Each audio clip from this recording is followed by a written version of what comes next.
మొంతా తుఫాను కారణంగా ఆస్తి ప్రాణ నష్టం లేకుండా చేస్తామని ఏపీ సీఎం చంద్రబాబు అన్నారు. తుఫానులో ఉత్తమ సేవలు అందించిన వారి కోసం సీఎం క్యాంపు కార్యాలయంలో అభినందన కార్యక్రమం నిర్వహించారు. పలువురిని సైక్లోన్ మొంతా ఫైటర్లుగా గౌరవిస్తూ సర్టిఫికెట్లు, జ్ఞాపికలు ప్రదానం చేశారు. ఈ సందర్భంగా సీఎం చంద్రబాబు మాట్లాడారు. రికార్డ్స్ చూస్తే నాకు చాలా మంది ఉన్నారు. దాంట్లో ఒక 6-7 మందిని పికప్ చేసుకున్నాం. ఆ 6-7 మంది ఈరోజు పెద్ద అసెట్గా తయారయ్యే పరిస్థితి వచ్చారు. ఎందుకంటే యంగ్ బ్రెయిన్స్, ఐఐటి, ఐఐఎం, ఇప్పుడు పోలీసుల్లో ఐపీఎస్, ఐఏఎస్, కొంతమంది ఢిల్లీ యూనివర్సిటీలో ఎకనామిక్స్ చేశారు ఒకరు.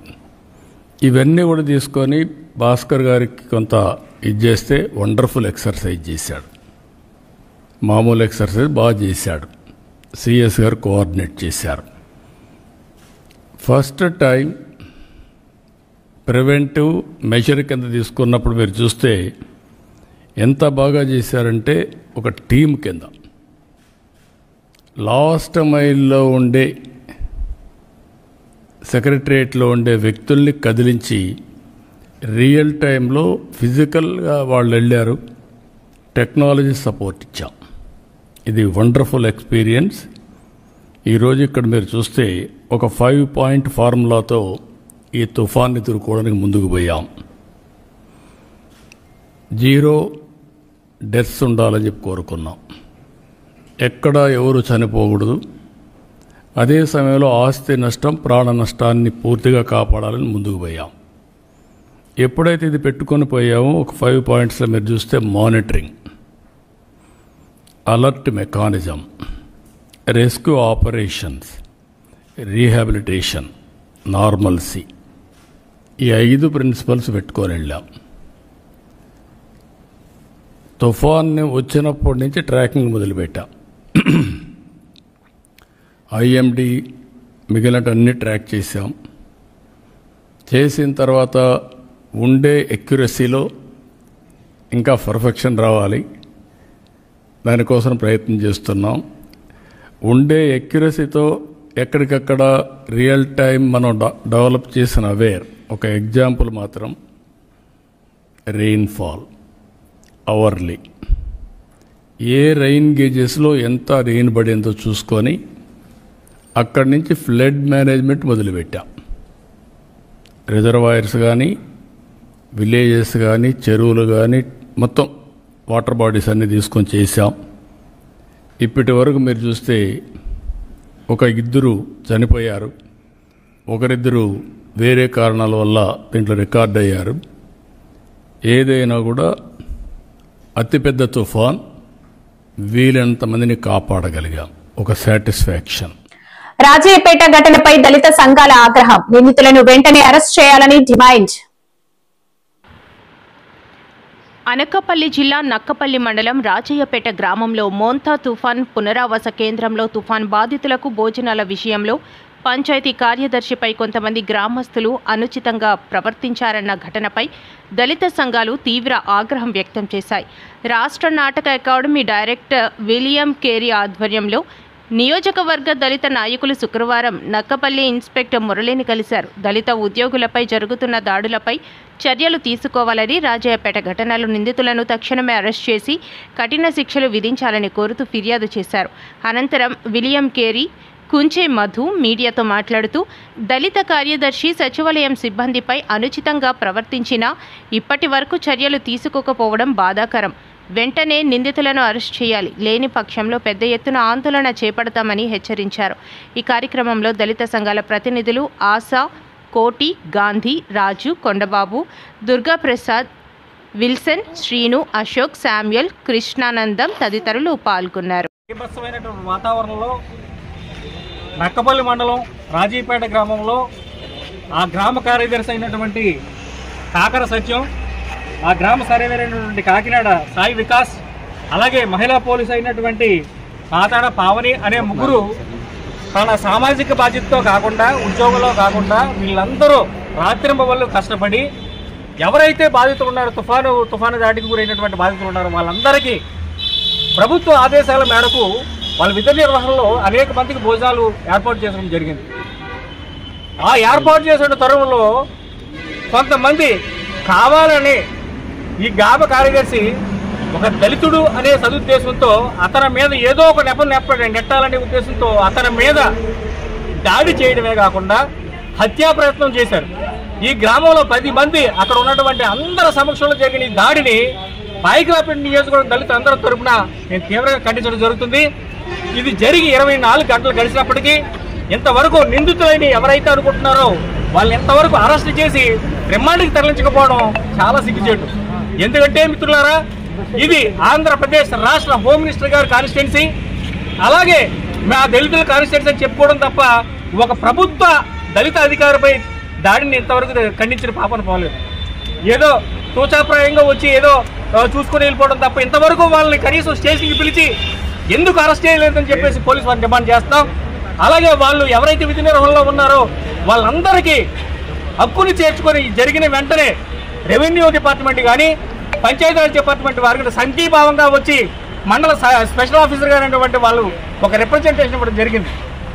ఒక ప్రభుత్వాధికారిపై దాడిని తీవ్రంగా ఖండించడమే కాకుండా వాళ్ళందరూ స్థానిక పోలీసు నక్కపల్లి పోలీస్ స్టేషన్లో ఫిర్యాదు చేసినప్పటికీ వాళ్ళు ఎంతవరకు అరెస్ట్ చేయకపోవడం అనేది చాలా దారుణం.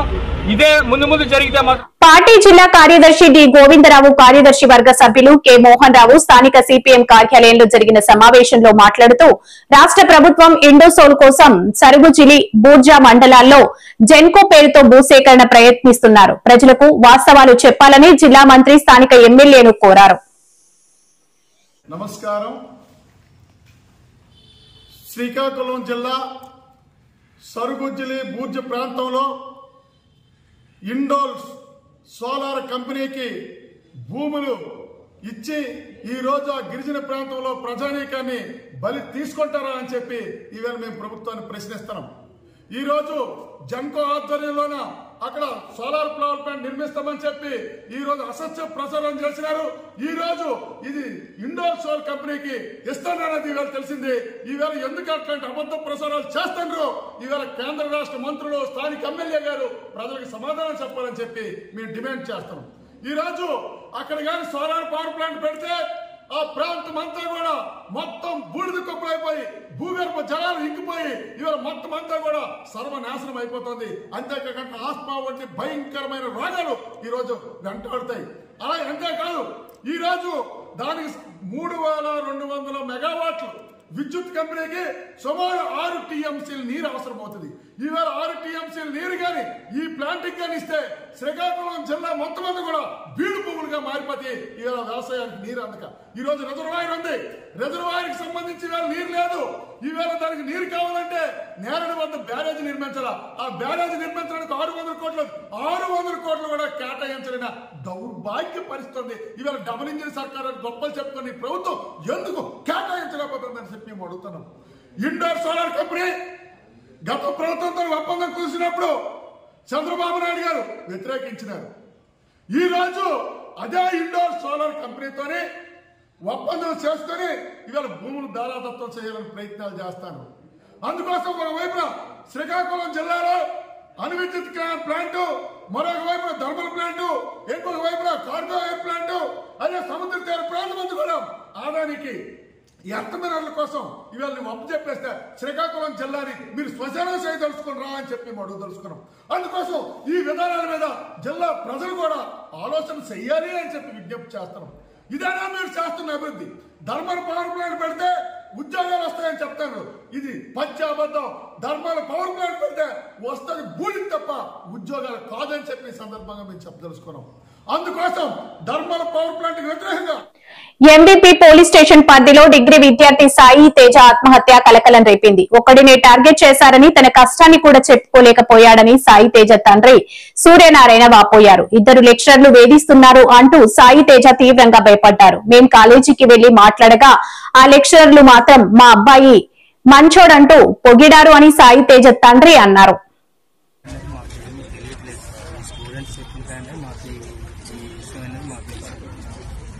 అలాగే మా అబ్బాయి సంతకాలు పెట్టేసి రానా అని చెప్తే కాలేజీ వరకు వెళ్ళాము, టీచర్లు కలిసాము. ఏమైంది పెట్టమండి, ఏదో మామూలు చేస్తా అంటాం కదని చెప్పి వాళ్ళు పెట్టడం జరిగింది. ఈలోగా వాళ్ళు కాల్ చేయడము, లేకపోతే ఇంటికి మరి అబ్బాయి ఇంటికాడ ఉండిపోయాడు కాబట్టి ఇంటి దగ్గర వీళ్ళు కాల్ చేసి చెప్పి మీ నాన్నలు వస్తే మాకేం భయమా లేకపోతే ఏమైనా కాల్ చేసి బెదిరించారో మాకు తెలియదండి ఆ విషయం. అయితే పిల్లలు మళ్ళీ ఇది ఆడు ఉరు కోసుకొని తర్వాత ఇదంతా జరిగిన తర్వాత ఈ మీడియా ఇవన్నీ రానిచ్చి ఈ కాలేజ్ స్టూడెంట్ బెస్ట్ ఫ్రెండ్స్ అన్న వాళ్ళు ఉన్నారు కదా, వాళ్ళు వచ్చి ఆడి మీద టార్గెట్ పెట్టుకున్నారు. ఆ మేడం అనేది బేగం మేడం అనేది కూడా సపోర్ట్ చేశారు అని చెప్పేసి ఒక వార్త అనేది మనకి వచ్చింది. అది మాత్రం పక్కా వాస్తవం అంటే, ఎందుకంటే అందులో ఈ సెల్లో మెసేజ్లు ఇవన్నీ కూడా జరిగాయి. తను చనిపోకముందు మీకు మెసేజ్ గానీ ఏమైనా ఏం పెట్టలేదు సార్, ఫోన్ గానీ ఏమైనా చేశారా? అంటే నిన్న ఇక్కడ ఇవి జిరాక్స్ లో ఏవో ఇచ్చి మేడం పెడితే చూసింది అడగని రిప్లై ఇవ్వలేదు. నాన్న పెట్టిస్తే సంతకాలు నాకు ఫ్రీ అయిపోతాను, వాళ్ళు ఎందుకో నాకు టార్గెట్ చేస్తున్నారు, మరి నాకు తెలియట్లేదు అంటే ఏ విషయమైనా ఆడు చెప్పుకోలేకపోయాడు అనమాట. నాకు మాత్రం తల్లిదండ్రులకు చెప్పుకోలేక ఉన్నాడు. అవతల చెప్తే ఏమవుతుంది అనేది కూడా ఆడు భయపడిపోయాడు అనమాట. మరి తను ఆ ఇంట్లో ఎవరు లేరండి ఆ టైంలో? తను మా ఇంట్లో అయితే ఎవరు లేరండి, ఎందుకంటే నాకు 3 పిల్లలు, 2 పిల్లలు కాలేజీకి వెళ్ళిపోయారు. తను అక్కడ చదువుకుంటున్నాడు. నేను వచ్చి బయటకు వెళ్ళేవాడిని సంతకాలు పెట్టించి మా బావగారు అండి, మా బావగారిని కూడా తీసుకుని వెళ్ళి మా మిస్సెస్ వెళ్ళామండి. మా బామ్మది నేను మా చెల్లి వెళ్ళాం, పేరెంట్స్ అందరూ రమ్మని రోజు వెళ్ళాము అక్కడికి. నాకు మా మేనల్ని చనిపోయిన కుర్రోడు అయితే నాకు ఫైల్స్ అన్ని చూపించాడు, బుక్లన్నీ ముందు రాశాను అయ్యా ఇట్లన్నీ రైట్. ఎన్ని గంటలకు కలిసారండి తను? 11:30కి మేము వెళ్ళామండి కాలేజ్ ఇక్కడికి, కాలేజ్ దగ్గరికి ఉదయం 11 గంటలకి 11:30కి వెళ్ళాము. 11:30కి వెళ్ళి 11:45కి కాలేజ్ కాడ నుంచి నేను ఫోన్ చేశాను మా మేనల్కి. 11:45కి ఫోన్ చేశాను. ఫోన్ చేస్తే తేజ ఏ మేడం అన్నారు, నిన్న అన్నారు ఏ మేడం తేజ అని అడిగాను. అడిగితే ఫోన్ ఎత్తి ఆ మేడం పేరు చెప్పారు, భాగ్యలక్ష్మి మేడం అని పేరు చెప్పారు. పేరు చెప్పిన తర్వాత ఆ యూపు మేము పైకి వెళ్ళాము. మేము పైకి వెళ్ళేసరికి ఆ మేడంలు ఇద్దరు వచ్చారు. కాశీబుగ్గ ఆలయం పూర్తిగా ప్రైవేటు వ్యక్తుల ఆధీనంలో ఉన్న దేవాలయం. మంత్రి ఆనం శ్రీకాకుళం జిల్లా కాశీబుగ్గ శ్రీ వెంకటేశ్వర స్వామి ఆలయంలో జరిగిన దురదృష్టకర ఘటనపై దేవాదాయ శాఖ మంత్రి ఆనం రామనారాయణ రెడ్డి తీవ్రంగా ఖండించారు. ఈరోజు శ్రీకాకుళం జిల్లాలోని కాశీబుగ్గ ప్రాంతంలో శ్రీ వెంకటేశ్వర స్వామి ఆలయం, అక్కడ ఇవాళ ఏకాదశి పర్వదినాన భక్తులు వేలాదిగా తరలివచ్చి అక్కడ వెంకటేశ్వర స్వామిని దర్శించుకునే సమయంలో అక్కడ తొక్కిసలాట జరగడం, కట్టినటువంటి బ్యారికేడ్లు క్యూ లైన్లు కూడా అన్ని బ్రేక్ అయిపోవడంతో ఒకరి మీద ఒకరు భక్తులంతా కూడా వాళ్ళ మీద ఒత్తిడి రావడంతో చాలా మంది ఒక అయోమయపు స్థితిలో ఎక్కడున్నామో ఏమీ తెలియని పరిస్థితిలో కింద పడిపోతే వాళ్ల మీద కొంతమంది జనం నడిచిపోవడం వల్ల తొక్కిసలాటలో దాదాపు 10 మంది చనిపోయినట్టు ఇప్పటికే సమాచారం వచ్చింది. మేము అన్ని వివరాలు కూడా ఇప్పటికే మా వ్యవసాయ శాఖ మంత్రి సోదరులు అచ్చెన్నాయుడు గారు, సోదరి శాసనసభ్యురాలు గౌతు శిరీష గారు అక్కడికే వెంటనే వెళ్లడం జరిగింది. అన్ని కూడా పరిశీలిస్తామన్నారు. జిల్లా కలెక్టర్ గారు, దేవాదాయ శాఖ అధికారులందరూ కూడా అక్కడే పరిశీలించి వివరాలన్నీ కూడా సేకరిస్తా ఉన్నారు. మొత్తం మీద ఇప్పటికే అందిన సమాచారంలో అయితే 10 మంది చనిపోయారని చెప్పి ఇప్పటికే సమాచారం వచ్చింది. గౌరవ ముఖ్యమంత్రి గారు కూడా వీటి మీద స్పందించి ఆదేశాలు ఇవ్వడం జరిగింది. మొత్తం మీద ఈ ఆలయం అనేటువంటిది ఇది ప్రభుత్వ ఆధీనంలో ఉన్నటువంటి ఆలయం కాదు. ఒక ప్రైవేటు వ్యక్తి తన సొంత నిధులతో నిర్మాణం చేసిన ఆలయం. దీని వివరాలు కూడా సరిగా ప్రభుత్వం దగ్గర లేవు. దేవాదాయ శాఖ కానీ ఇతర జిల్లా అధికారులకు కూడా ఆ నిర్మాణం చేసిన వ్యక్తి ఈ ఆలయ వివరాలు ఇవ్వకుండా ఇవాళ ఏకాదశి పర్వదినాన దాన్ని ప్రారంభించుకుని ఎక్కువ మంది భక్తులు రావడం జరిగింది. ఆ ఆలయ పరిధి కేవలం 2-3 వేలు మాత్రమే సరిపోయేటువంటి ఆలయం. కానీ ఈరోజు ఈ ఏకాదశి కారణం కార్తీక మాసం వల్ల దాదాపు 25,000 మంది పైన జనాభా వచ్చారని, అందులో సరైన క్యూ లైన్ లేకపోవడంలో తొక్కిసలాట జరిగిందని ఇప్పటి వరకు మాకు అందుతున్న సమాచారం. కానీ ఏదేమైనా అంతమంది భక్తులు చనిపోవడం అనేటువంటిది చాలా బాధాకరం.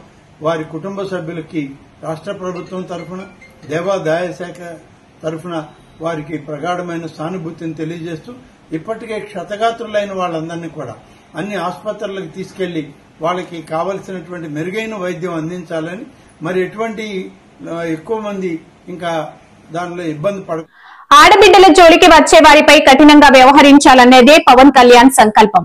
భానాపురం ఘటనలో నిందితుడిని కఠినంగా శిక్షించాలి. ఆ నిందితుడికి జనసేనకు సంబంధం లేదు, పార్టీ సభ్యత్వం కూడా లేదు. జనసేన పార్టీ నేత కొత్తపేట ఇన్ఛార్జి శ్రీ బండారు శ్రీనివాస్ వ్యాఖ్యలు. ముమ్మడారం నియోజకవర్గంలో ఐపోలవరం మండలం బాణాపురం గ్రామంలో ఒక మైనర్ బాలిక 10 సంవత్సరాల మైనర్ బాలిక 6వ తరగతి చదువుతుంది. అమ్మాయి మీద లైంగిక వేధింపులు జరిగినాయి. ఒక వ్యక్తి అఘాయిత్యం చేసినాడు అని చెప్పి అతను వెంకటకృష్ణ అలియాస్ బాబీ అనే వ్యక్తి లైంగిక వేధింపులు చేసి హెరాస్మెంట్ చేయడాక కేసు నమోదవటం, అభియోగం రావటం, ఆ తల్లిగారు అయితే కేసు పెట్టి పోలీసు వారికి ఎస్పీ గారికి కూడా కంప్లైంట్ ఇవ్వడం జరిగింది. ఆ కంప్లైంట్ లో భాగంగా ఆ వ్యక్తి మీద ఫోక్స్ చట్టంతో కేసు కూడా నమోదు చేశారు అని చెప్పి తెలిసిన వెంటనే మన జనసేన పార్టీ అధ్యక్షులు, మన ఉప ముఖ్యమంత్రి కొణిదెల పవన్ కళ్యాణ్ గారు వెంటనే మీరు వెళ్లి ఆ బాధితురాలకి పూర్తిగా అండగా ఉండాలి, వారికి పూర్తి భరోసా కల్పించండి అని చెప్పి పవన్ కళ్యాణ్ గారి ఆదేశాల మేరకు మా జనసేన పార్టీ నాయకులందరం కూడా ఇక్కడ రావడం జరిగింది. అయితే ఆ వెంకటకృష్ణ బాబీ అనే ఎవరైతే వ్యక్తి అఘాయిత్యాలకు పాల్పడ్డాడో ఆ వ్యక్తి మీద తీవ్రమైన చర్యలు తీసుకుంటాం. చట్టపరంగా అన్ని చట్టం దాని పని చేస్తుంది, ఎక్కడ రాజీ పడే ప్రసక్తి లేదని చెప్పి ఆ కుటుంబానికి కూడా తెలియజేయడం.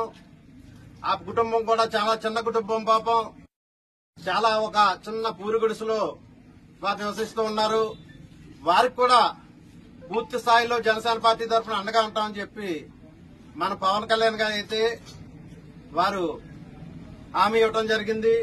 మమ్మల్ని వారి తరఫున పూర్తిగా హామీ ఇవ్వండి, వారికి అండగా ఉంటామని చెప్పి తెలియజేయమని పంపిస్తే మేమందరం కూడా వచ్చి ఈ రోజు ఆ కుటుంబాన్ని, బాధితుల కుటుంబాన్ని పలకరించి అనకాపల్లి జిల్లా నక్కపల్లి మండలం రాజయ్యపేట బల్క్ డ్రగ్ వ్యతిరేక పోరాట దీక్ష శిబిరం వద్ద పోరాటం చేస్తున్న మత్స్యకారులు, స్థానిక ప్రజలను ఉద్దేశించి మాట్లాడుతున్న సిపిఎం రాష్ట్ర కార్యదర్శి వి శ్రీనివాసరావు.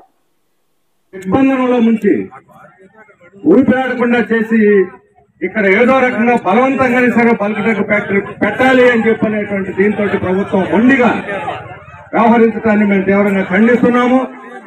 ప్రజల మాట కాదని, ప్రజల గళాన్ని నొక్కి, ప్రజల మాట వినకుండా ఇటువంటి భూసేకరణలు లేకపోతే బల్క్ డ్రగ్ పార్కు లాంటివి పెడితే అది తర్వాత పాలకులకే శాపంగా ఉంచుకున్నాం. ఇక్కడ మాకు వద్దు అని ప్రజలు అంటున్నారు. పవన్ కళ్యాణ్ ఏదో సినిమాలో చెప్పాడు, వద్దు అంటున్నారు. వద్దు అంటే వద్దు అనే అర్థం అని తెలుగు అర్థం అయితే మీరు అర్థం చేసుకోండి అని చెప్పి కోరుతా ఉన్నాను.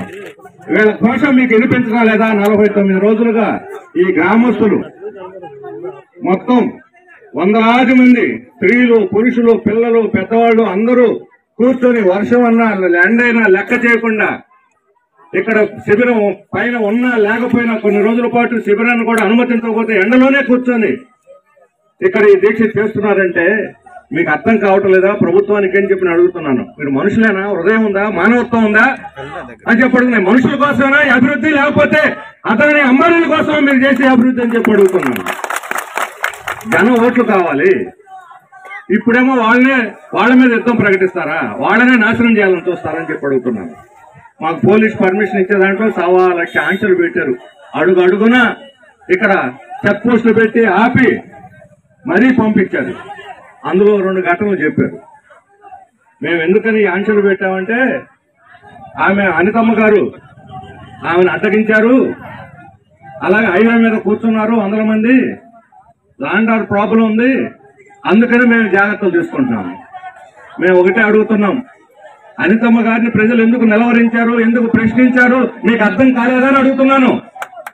ఎన్నికల ముందు ఇచ్చినటువంటి మాటను తప్పి ప్రజలకు వెన్నుపోటు పరిచినందుకే వాళ్ళు ఆగ్రహించారనే విషయాన్ని మీరు గుర్తించాలి. మాట ఇచ్చి తప్పిన వాళ్ళకి శిక్ష లేదా అని అడుగుతా ఉన్నాం.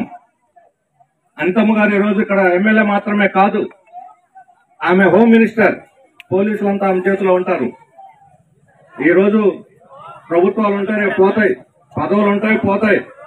కానీ పోలీసులను ఉపయోగించి ప్రజలను అణచాలని ప్రయత్నించినటువంటి ఏ ప్రభుత్వం ఇంతవరకు మనలేదు. ఒక్క రోజు కూడా తర్వాత అధికారాన్ని నిలబెట్టుకోలేకపోయారనే విషయాన్ని మీరు మర్చిపోవద్దని అడుగుతున్నాను. ప్రజలను నమ్ముకోండి, పోలీసుల్ని, పెత్తనాన్ని కాదు. మీరు అధికారాన్ని, కుర్చీలను కాదు నమ్మాల్సింది, ప్రజల్ని నమ్మండి.